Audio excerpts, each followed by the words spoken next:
G'day, good people. Welcome to the Grow Your Clinic podcast by Clinic Mastery. Here's what's coming up inside of this episode. This episode will be right up your alley if you're looking to improve practitioner performance. We're diving into mentoring your therapists. And trust me, you'll want to hear Hannah's take on how a simple shift in your pre-mentoring structure can lead to more accountable practitioners. Plus, stick around for when we discuss how to ensure your mentoring actually leads to tangible outcomes.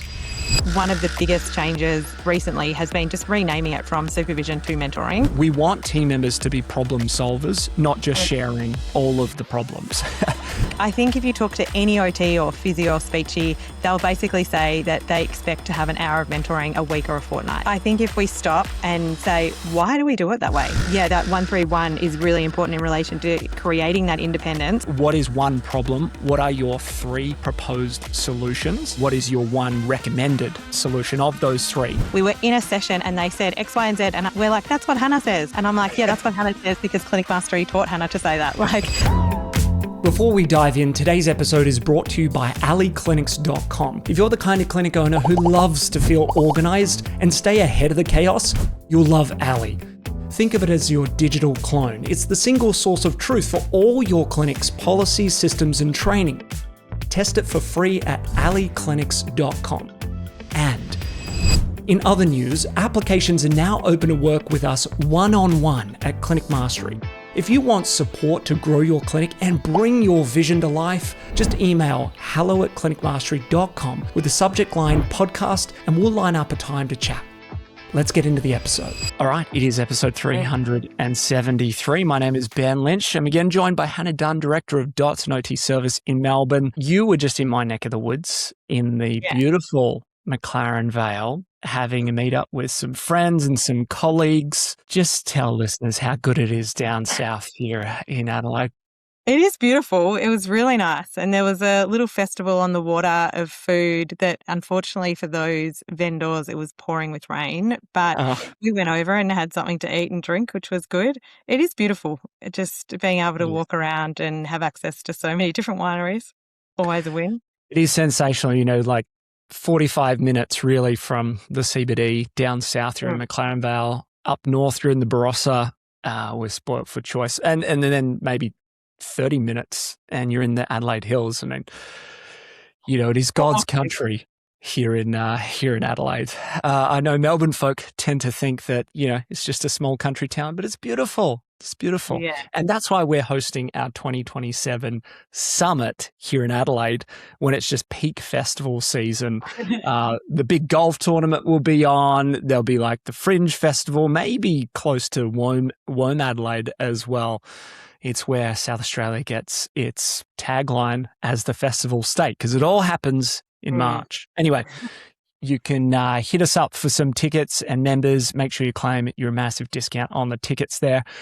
Now, before we get into it, there's a couple of episodes that link to this conversation that we're going to have today that are worth sharing for folks. So I'm going to share my screen. The first one is episode 333. We called it the end of year review that every high-performing clinic owner prioritizes. So this is looking at every therapist, how much they generated and how much you paid to them with all entitlements included to get an understanding as to who's really a good return on investment. And there's always nuance around the culture edition, but go check that one out. The other one that we did was episode 348, why focusing on results alone won't fix team performance, though we are going to speak a lot about the mentoring component and how that leads to progress. The other episode was episode 353, why most CPD, continuing professional development,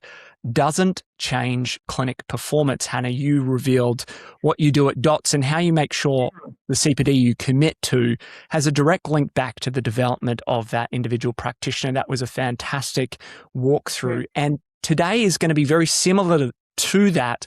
We're going to emphasize the mentoring, the one-to-one supervision, the conversations that you have in your regular check-ins. Now, these are part of the podcast, which we deliver to you for free, and we'd love a review. We publish a show every week, but if you could give us a review on Apple or Spotify, And for the members that are tuning in, many members tune in, I'm showing now the learning portal. And you can see on my screen, there's 23 modules here that relate to your mentoring rhythms, the structure pre, during, and post. Go check them out. Make sure you've installed a number of the systems that we use in your mentoring, some of which we will discuss today. But the actual substance, the things you implement, are available to you there in the learning portal. All right. So, Hannah, I think our previous conversation that was most close to this around the CPD, we were sort of challenging this idea that, hey, you spend all this time and money on CPD in the clinic, but how can you actually look back and say that that's moved the needle, that's actually created progress or change, the competency, the confidence of your team is better? And it just put a bit more of a return on investment lens on your CPD. In a similar way, I want to have a conversation with you about mentoring, like one-to-one, and different people have different structures, whether it's tied in with supervision, whether it's just specifically one-on-one sessions that you have with a therapist. But let's go into what are some of the things that you feel are essential to mentoring therapists and that leading to actual outcomes? I think today's a really good conversation because I think one of the things that I commonly hear when I'm coaching is we provide so much support and we're doing so much for our therapists. And I guess my question becomes like, what does that really mean and what does that look like? And I think for us, one of the biggest changes recently has been just renaming it from supervision to mentoring. Like I think it has a different feel to it that when you're mentoring. Tell me, why? What happened? Yeah, it feels like a partnership rather than supervision that feels like I'm coming in to be supervised by you, so you need to sort of run it. Whereas when we called it mentoring and sort of spoke about the different terms, we felt that mentoring was more a collaborative approach that was really important, that the mentee was really taking action and ownership and that there was more guidance occurring rather than direction. I realize that like we often talk about the language being subtle, but perhaps significant in terms of changing behaviors and attitudes towards certain things, whether it's, renaming the waiting room to the welcome room and the mindset that your receptionists sort of carry through in how they behave there, through to, as you're suggesting, supervision to mentoring. If I'm understanding you, it sounds like maybe you're expecting some behavioral changes from your team to be more active in that process rather than passive and like, or like I'm telling you what to do in supervision. Is that correct? Yeah, absolutely. And I think it just has that shift of them feeling more empowered. And it does feel like, that business owners get mentored and that new grads get supervision. We don't want to feel like we're watching you or creating some learned dependency that you need me to do this. So while there is some supervision aspects to mentoring, depending on the level of the clinician, we want to build that out. It's one of those situations we do what we do because we've always done it. Like, I think if you talk to any OT or physio or speechy, they'll basically say that they expect to have an hour of mentoring a week or a fortnight. Like, that's just what we get and that's just what we do. Yes. Whereas I think if we stop and say, why do we do it that way? Like, why is it that way? Is that because it's clinically proven to be the most effective way to deliver support, or is there other ways we could go about this? Now, we absolutely provide fortnightly hour mentoring in DOT, but it does make me question, and we are talking about this currently, about whether that is the most effective way to get the outcomes, because it is a one-size-fits-all in a way, which we know is not necessarily the way we want to support our teams. Interesting. I really want to go down the one-size-fits-all line, but let's just go to the outcomes that you spoke to, because that sounds like a reasonable place to question, well, is what we're doing helping us progress according to those outcomes? Those could be different depending on the clinic type. It could be career stage, like you said, a new graduate, different from a senior therapist. How do you think about the outcomes, or what are the outcomes that you're referring to? Is it like related to patient satisfaction, patient outcomes? Yeah, I think we're thinking about one also about how they're turning up to mentoring. So like one of the big shifts that we had was when I joined Clinic Mastery, we used to have supervision and mentoring where you just came, like it was booked in at 11:30 and you just went and saw them at 11:30 and then you kind of got into whatever it was you wanted to talk about. There wasn't a lot of structure. Whereas now, just like with the members that we coach, Ben, we have a focus sheet. They answer those questions. And even more recently, which is a change that some of us have made in Clinic Mastery too, there's a prompt that comes to their channel in Slack that they now just fill out. And therefore, it's all in the one place and it's right in front of you. And it also provides that reminder to get it done.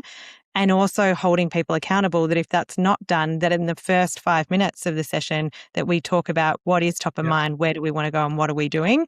And what's the win? I think when we're seeing that people are being proactive, they're bringing their questions, they're, really engaging, and then they progress through to a point where they've always been proactive, but the questions just aren't there as much, or we're kind of filling the time that we have because we've booked it in.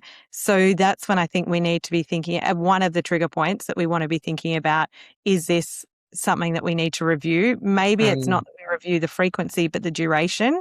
Maybe it's that we review that it's half an hour instead of an hour or 45 minutes and trying to keep that tighter. Also, when you talk about what are the measurable outcomes that you're looking for, it's about, are they achieving and working independently? So are we still reviewing reports? Are we still having to prompt calendar? Are we still having to look at their numbers and prompt them around what their numbers mean and that they've got shortfalls? So as long as someone is meeting KPIs, then we can be a little bit more, and all those other things we just spoke about, a little bit more flexible maybe in the way in which we work. And no one on our team do we not have no supervision. There's not a point that they get to where it's like, no, you don't need mentoring at all. Everyone, of course, has mentoring, but it's just about whether it's for the hour 45, whether it's fortnightly or monthly potentially, but no further out than monthly. So would you say with the mentoring structure, it's largely about supporting the team members to fulfill their role, meaning we've got some expectations, role description, position description, and the one-on-ones allow us to basically make sure that we're checking in, that they're ticking off essentially everything they need to do to succeed in their role. Would you say that's how you think about the one-on-ones in mentoring, or is there something different to kind of the main objective of having these in the diary? I would say that is step one, that step one is making sure that they're fulfilling their role. But I think step two is that it creates a space to have conversations that may not have happened otherwise. So maybe there's something from a culture perspective that's niggling at them, that it feels like a big deal to make a time to bring it to you. But if they're already sitting in front of you in mentoring or one of the team who's a team leader, it's like, oh, by the way, this sort of thing came up. Wasn't really sure what to do about it, but this is what I did and this is how it goes. And I think that's the conversations that we miss out on when we don't have good, structured, regular check-ins. Yes. And I think then the next stage is we also want to look at career progressions, not just what they're achieving now, but what is their next phase? Where are we training them to go? And where do we want to extend them a little bit more? Because I think without mentoring, without people bringing in their things and say, hey, look, I want to look at being a mental health OT and I want to work and look in this area. But then there's also the side where other people know things about you that you don't necessarily know about yourself. And maybe it's someone else saying to you, like, yeah, great, we can do that. But also we've noticed you're really good working with X, Y, and Z client. Is that an area in which you want to extend your skills? Or we really are looking at you to be our next coordinator or team leader. We'd love to upskill you in those areas so that you're ready if and when a role becomes available. Oh, there's so much goodness here to unpack. Very keen to do so. Let's go to the self-reflection element that you touched on. That seems to be a key link, I think, to the reliance on the owner or the mentor feeling. We often hear them say, I feel like I'm always having to drive these people to, perform or to level up. It feels like there's a big reliance on me to make sure they tick off these things on their to-do list. It'd be great if they stepped up and took more ownership. And to your point also of the subtle shift of supervision to mentoring and it being collaborative, we use a focus sheet. There are many forms literally that you could use, but we typically use a Google form. You mentioned a Slack thread. It's a set of questions that a team member is going to answer before the mentoring session so they come prepared, ideally to avoid what you called out, which is so true of many mentoring sessions, is you kind of just rock up and it's like, what's top of mind? And typically it's a tough client. I got this complex case I need to work through, and sure, that's worthwhile solving and coaching them through that.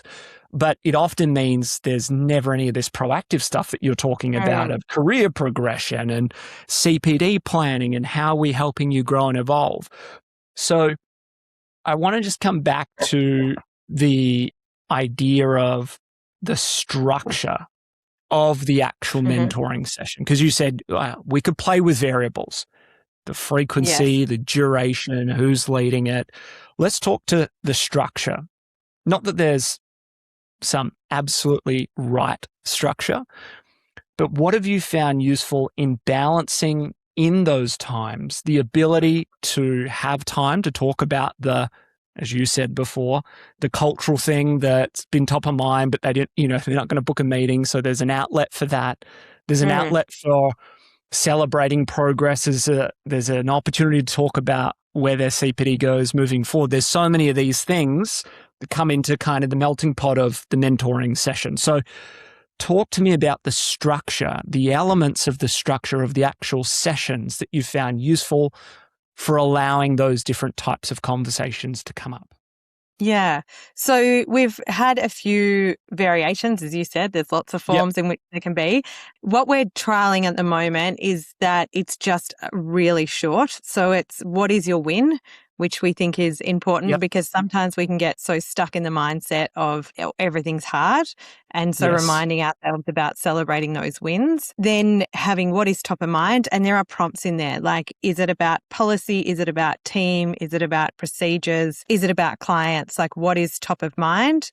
Have you booked into professional development, and what is your PD plan looking like? We definitely have it written out, but just fortnight to fortnight. Yes. And then and then recording our discussion and recording our actions really clearly. And that is as complex as the one is currently. Previously, we've had questions around, how does team feel at the moment? What are your energy levels like? What's your team's energy levels like? Which is beneficial when there's a problem. But what we actually find is that it just what we found is that it just takes up time that maybe the amount of time it's relevant is not equal to the amount of time it's not relevant. And so just having a prompt in the top of mind, is there anything around team, has been enough for the minute. I think, whatever structure works, and just knowing that you can play around with it and add questions in and pull questions out. At the moment, our focus is on calendars again, and just making sure that there's good flow, because we've had some short-staffed moments in our admin team. And so our question to our therapists at the moment is just around, is there anything you want to address with your calendar, or is it feeling in flow? And so we swap that one question out every couple of weeks or months, depending on what we want to train or support the team around. So it's a really live document.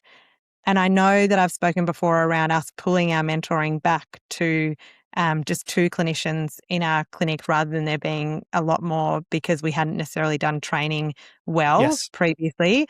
But I think that's been really helpful for us to get consistent on this. And now we're at the point in which we're looking to train some other team to bring them back into this fold, because things have been more automated and systemized. Amazing. I think that helps, right? We've talked so many times on previous episodes about typically you take your best therapist and make them the mentor to the other therapists on the team. But the skill, the art of mentoring is, unique in itself. And so if we don't have some systems in place, we're throwing them in the deep end and they may not be effective. They're just having these conversations. They don't get sort of control over where are we going with all of this. One of the things that this self-reflection pre-mentoring session really does is it solves a bit of the accountability piece. Often, clinic owners will say, we spoke about that with our team members 6 weeks ago. They haven't done anything about it, or we forgot about it. And so if you've carefully structured some of this preparation, then the accountability is taking ownership by the practitioner in this instance to review, have I completed all of the actions from the previous session? We've used a question like that. Or what do you need help with in order to complete the actions from, the previous session or from your plan, whatever it might be. So it really helps throw it back onto the team member, the practitioner in this instance. Another one that we've often looked at and referenced is the 1-3-1 model, which is we want team members to be problem solvers, not just sharing all of the problems. So the one is, what is one problem or challenge that you're faced with at the moment? What are your 3 proposed solutions? And then what is your 1 recommended solution of those 3? And that might be sufficient. We might actually go with it, or we might sort of coach and guide them on some alternative options. But that is a useful part of the mentoring framework or coaching framework as well, is helping people become, problem solvers as well. The other thing that we hear a lot is, I think there's a big difference between we have mentoring once a fortnight and that's the only contact and support that we get versus I get mentoring once a fortnight and I've also got professional development that we get to attend in-house once a fortnight, and we've got external mentors, and I've also got an open door policy with this person, and so on and so on.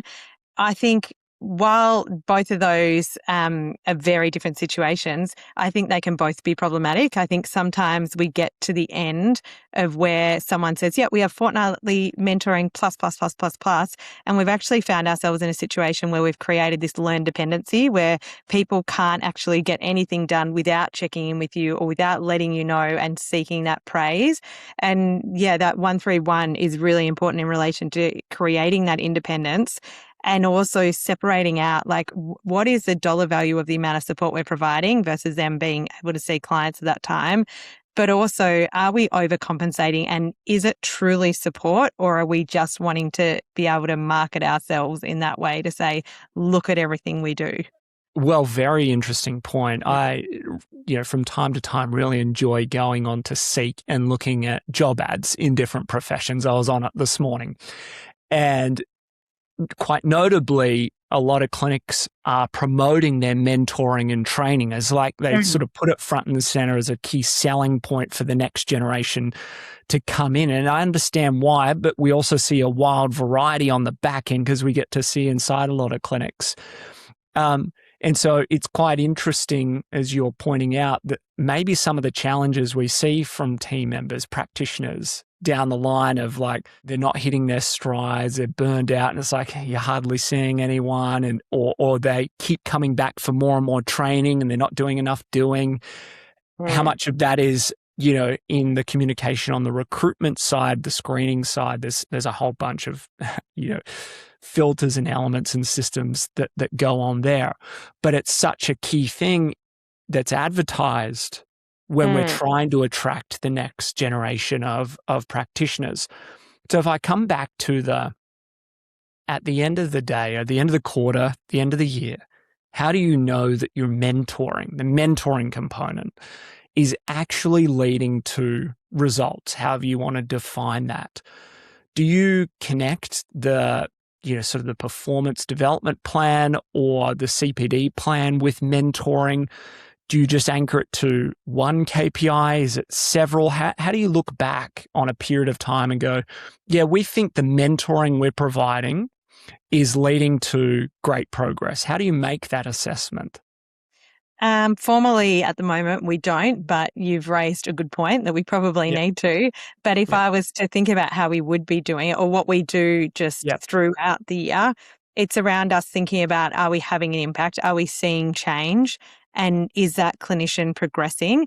And the Yes. reason in which we pulled everything back was because it was clear our mentoring wasn't working. What wasn't working was that we weren't hearing about things at a leadership level that we felt like we could have made changes to previously. We Yeah. felt like our mentors didn't have the level of skill to support them.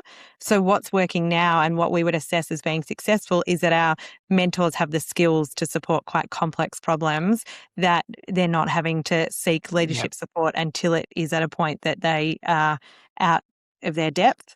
Yeah. And also that the progression in which we're seeing with calendar changes is at a level that we would want to see, that people are at full capacity. I think also retention. I was in a Yeah. group mentoring this morning and we were all saying our wins. And one of my wins is that we've got Emma coming back to the team. And Emma's been on the Yeah. team for 8 years. She's been on mat leave and it's her second time returning from mat leave. Wow. And I think that speaks volumes. And I think that is a sort of thing with when we talk about team retention, that Yes. is directly linked to mentoring as well, because we've definitely had moments where we've lost someone from the team that we seriously reflected on. If you had had better mentoring, would you still be here? And I think if we're honest with ourselves, the answer is Yeah. yes. And it's not the mentor's problem. It's not the mentor's fault. It's our fault for not providing the right training to that Yes. mentor. But it just really highlighted to us that something needed to change. So I think, and yeah, was there like a common thread? Maybe this is just a one-off sort of person or case, but without going into too much detail, was there something like, oh, this was, maybe it was a personal connection side that was really missing, or what did you learn from that experience? What we learnt is that we were asking too much of our mentors to focus on the billable side of stuff and not having our team leaders support that, to allow our mentors to be more focused on the clinical side of things. But what was really happening is the mentors were coming in, there was a couple, and just sort of saying, okay, what do you want to talk about? Okay, we'll talk about that. And then that was it. There was it was what you initially said around just seeing it as an opportunity to discuss cases and not an opportunity to actually support them as a professional in that professional landscape. It was more so like, yes, you're ticking the box of seeing some clients and we've problem solved some clients. And that's not what we want from our mentors. It's not just to hear what's not working or what you need help with, our mentees. It's what we want to do is challenge you and stretch you, and not just leave you just coming and ticking a box of, we've seen this person, and not having the skills to recognize when someone was feeling overwhelmed, and that then therefore, how do you fix that with putting systems in place and ensuring they understand the resources available to them? So how have you tackled that from maybe a systems level so that it's more intentional, or there's, anchors in the diary or the structure, so that those things, you minimize the chance that those things don't just sort of fall by the wayside? Do you run like a mentoring rhythm, so every month has a theme, or every quarter? Or like, how do you make sure those things don't just, we did it, and then, oh, gee, we used to do that 9 months ago, but it's just fallen off the radar? How do you make sure that your mentors cover those important things? Yes. We have a mentors meeting once a month, which we check in around. There's common themes that are coming up between the mentors. And then also have a mentor training program once a month where we target specific skills that we feel like the mentors need. So we might be talking to them about what are the resources, or what do we find when people aren't completing their notes? How are we supporting them to ensure that we can get that done? And those strategies, making sure that we're all aware of those, and sort of doing like case studies on what are some of the common themes or issues that we're seeing. So that's how we're targeting it at the moment. And I know there's clinics that have like emerging leaders programs and those sorts of things, where they're making sure they train people on those areas, like being able to read certain books, or like the coaching habit, and Great book. making sure that they have the skills to understand how important silence is, and how important it is, as you were saying, not to provide the solutions. Yes. That's a really great point, and one that we often see in the community, right? Especially when, say, a clinic owner decides to access like a mentor mastery or a practice leaders where we can help with some of their training in those leadership roles, but they kind of just like put them in, they enroll them in that, and they go, off you go. And there's no meeting, as you said, between the leader and the clinic owner. It's just like, all right, go and do your thing. So I love just even that connection point that you've got regularly with those mentors or leaders to know how they're going. What are you hearing? What are some of the things we want to do in the next, month? It might be, let's make sure we've got an up-to-date desire statement for every one of the team members, or that we're talking about their CPD plan, for the next year. I think there's two things. Sorry. Go for it. Two things that you just said that I really don't want to skip over is that, yes, we've got the CDP, like their plan is in the same place in which their dashboards are. So they've always got that document open and it's in front of them, which I think is important, that you've got a system that keeps those goals at the forefront. But the other thing that you just mentioned is the mentor mastery and the practice leaders program. Yes. And I've had both of my leaders in those programs. And one of the biggest things that has come out of them is they will say, we were in a session and they said X, Y, and Z. And we're like, that's what Hannah says. And I'm like, yeah, that's what Hannah says, because Clinic Mastery taught Hannah to say that. And just creating that common language, it is really helpful. Simple things like you mentioned, the 131. It's like that's the sort of stuff that will come up in mental mastery and practice leaders. And then when you've mentioned it to them, they're like, oh, we've actually heard of that before. And so it creates such good consistency across the team that it's that training that while you say it's important that you meet, it's also the language and the key learnings that they will take away that will help you as a leader also lead them, because they get it. It's not you saying it all the time. It's someone else giving them the same sort of information.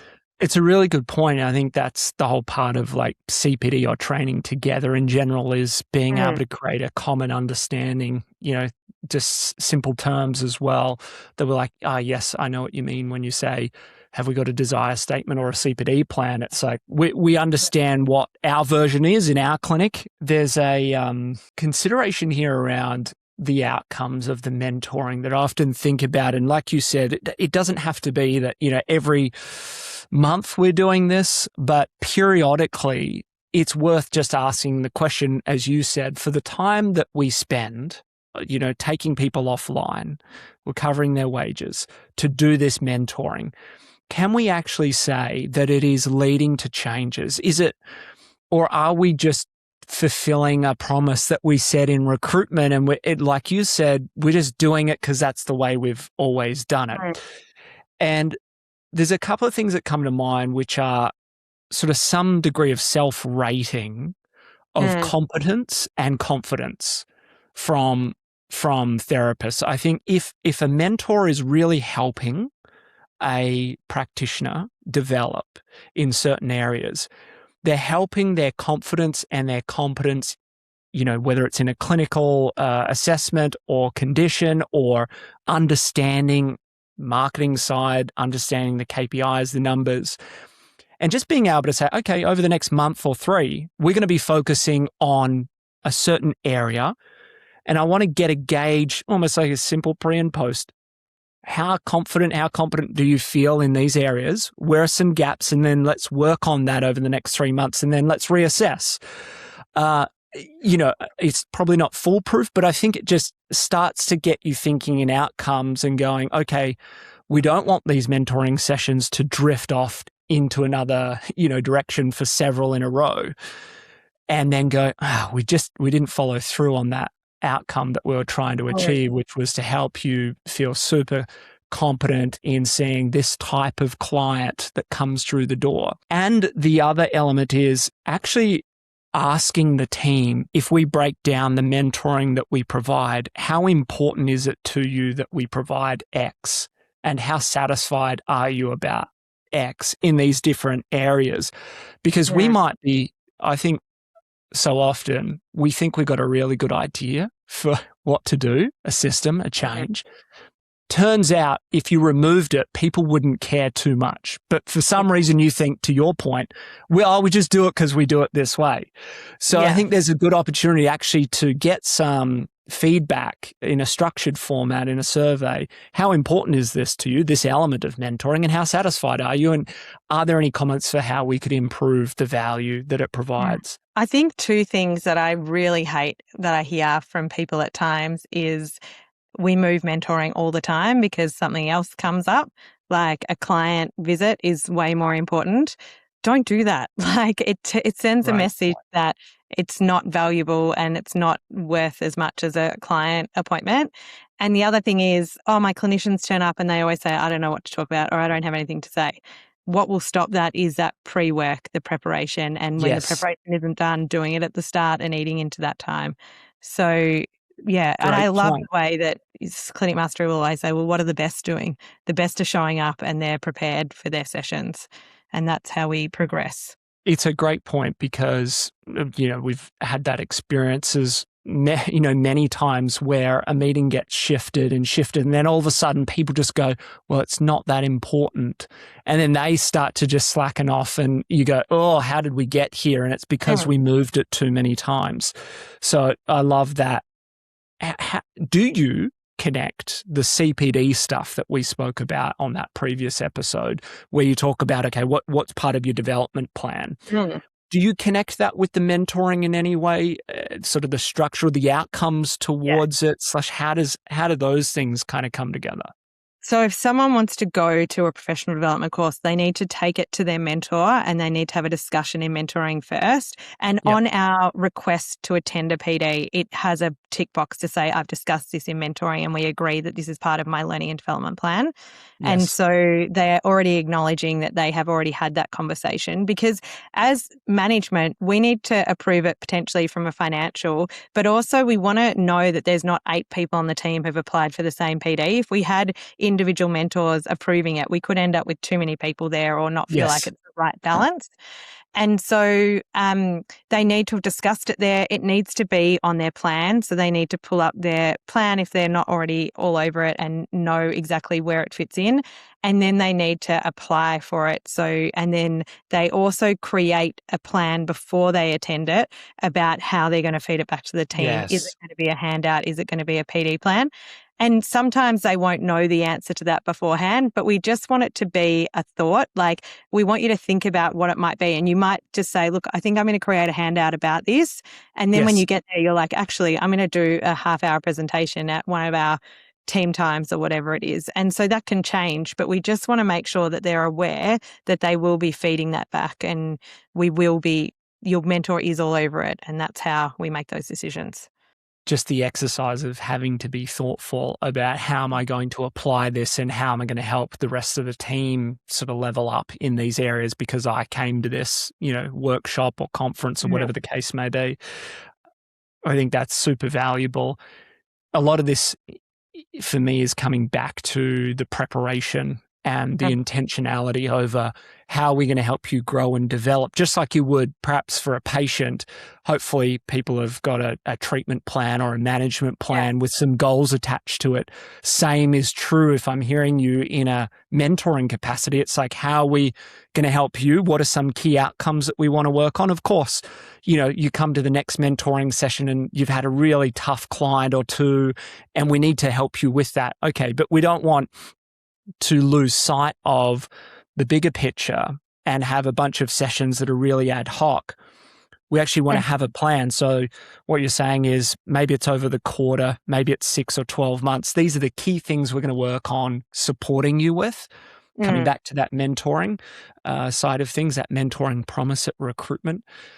And then how do we, in our structure of the mentoring through the reflection forms beforehand and the structure of the session, make sure that we actually give enough time and space for those things to be talked about.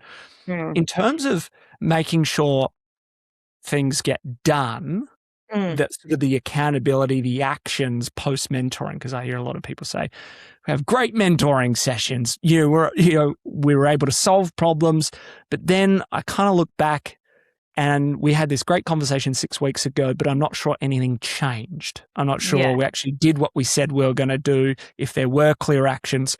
How do you account for that? I think you spoke to it before around saying that, like, so if we've got all those actions there, whether it's a focus sheet and you can look at what the actions are above, or in your Slack channel, whichever way you record them, it's so critical that you record not only what is going to happen, but who's responsible for that happening.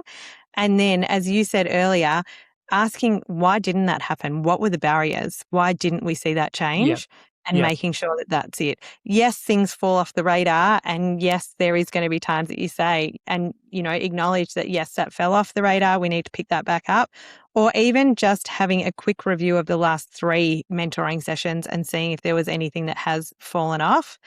Are really, the ways in which we try and keep it actionable. I think the other thing that we do is, and toilet training for OTs is one of those things where we've got so many resources on our hub and on our drive, and there's so much knowledge in our team, and it's something that we work on so regularly that when someone puts in a request to go to an external PD about toilet training, my answer is, have you used all our internal resources first? And if the answer is no, then we need you to watch those videos that are there first. We need you to look at the handouts that we've already got. Because while we absolutely value external mentoring, and yes, we think that you need to go to some PD, could we better spend our time going to something that's more complex? And yes, toileting can be complex. Let's not get our OTs angry or anyone out there. But in regards to, is there different PD when we've already got the resources and support from those things from those trainings externally? And if the answer is yes, we've done all of that, and there's clear reason why we want to go to this one, absolutely, we'll support it. But I think what we see commonly is people going to all these courses and never creating resources, never feeding back. And then it's team member after team member being paid to go to these sessions when we could have leveraged off someone else who had been previously before going. That's not to say they're not going to go, but it might be at a later date. I love it. It's just coming back to, if every decision is an investment decision and we're looking at a return on that investment, one of the obvious or natural places to go is financial, but it can be in many other ways. We're going to produce some of these resources that allow the rest of the team to level up and improve their competency in serving kids with toilet training challenges. So that's really useful, just asking some of those questions. You know, how could we make the most of this investment? And looking at what happens afterwards in a CPD case.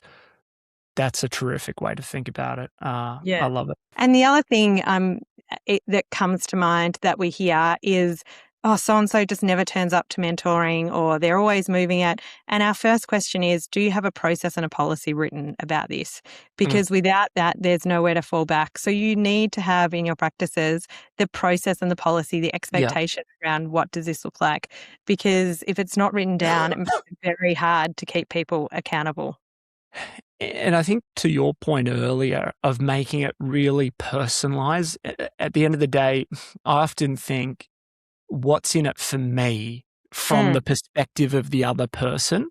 And I think if you can answer that really as clearly as you possibly can, or even you just literally ask the question depending on the context and whatnot, hopefully then you can frame it in a way that they see the relevance and the importance. It's like, you know, you want a career progression towards being a mentor or a supervisor or an owner, or you want to be able to vary your caseload in these certain ways. Well, let's work towards a development plan where, you know, we can justify doing that, or you're in a place where you're competent enough to be able to do it. Whatever the case is, how can we make this as relevant to the individual by understanding how they might think? If they were I like to do this mental exercise and assume they're super selfish. What would they say? Like, no, I'm only doing it if X, Y, and Z, and try and operate at least from that perspective in designing it or communicating it. That doesn't mean you're guaranteed to make it work. We'll make mistakes, but I think it's a reasonable place to start the thinking from, when coupled with a good process and policy around it as well. That helps. Yeah. This is a bit of a side tangent, but Travis, one of our other coaches, shared with a member who I just happened to be in their channel and see him share this. They asked about how do you manage a short-staffed situation, and he just replied with like this process and policy that I was like, who even thinks about having a process around short-staffed time? Okay. And it was Yes. so good. It just like outlined, you know, like there are things that are going to fall to the wayside. These are the things that we deprioritize, like emails might take longer to reply. And then Yes. are you also looking after yourself? Here are the ways you can look after yourself, like, and know that this is just a season. Like, and Yes. it really made me reflect and think, it's everything. We need to have everything written, because those conversations I have time and time again. And I was like, imagine if I'd had this written down and was just able to give it to our admin team or give it to our OTs and say, it's just a season. And we know what Yes. to do in these seasons. Well, your core value, coming back to like good communication solves everything. Is that how you say it? Yeah, that's how we say it now. That's how you say it now. And it's always humbling when, and you and I have had these conversations online, offline, of like when you go back to errors in misunderstanding or miscommunication, whether because it wasn't done or it was done, but it was done poorly, and you go, it all just comes back to, and at the end of the day, a policy or a procedure, it's all just communication, right? Yes. So there's just a good lesson. And more and more over time, I have this bias towards writing things down because things get lost, or we had this phone call about something. I thought you said this. No, I said it like that. And there's no sort of like, this was the source of truth. This was the understanding afterwards. So I think the more you can have a writing culture, the better it is. Or if, using fantastic tools like, we use Fathom a lot to automatically record things because you forget, and it provides wonderful summaries and so on and so forth. Well, we've covered a lot of ground here. I'm just looking back at my notes. I've taken a heap of notes here on the mentoring side of things. I love talking about the mentoring and CPD side of a practitioner's, experience, because it's something that a lot of clinic owners do market in their recruitment process. They realize it's important for a number of reasons to, deliver great experiences for patients by having competent team members.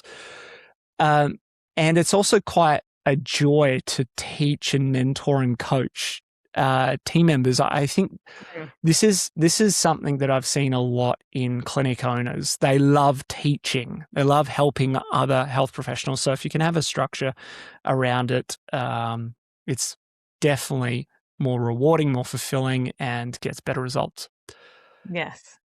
Well, as we put a bow on the episode, we're probably going to see you in a few months' time, I'm sure, back on the pod, but you are taking a break from the pod. Thank you so much for all your contributions, all the stories and all the processes that you've shared. But I'm excited. I'm sure we'll have you back on the pod in a little bit. Thanks. It's been a ride. Thank you. Well, you can head over to clinicmastery.com/podcast for all of the show notes, all the links that we've spoken about, and go check out those previous episodes that we've talked about as well. That sort of brings all of this together into a nice little system. All right, we'll catch you on another episode very soon. Bye-bye. See you later. Bye.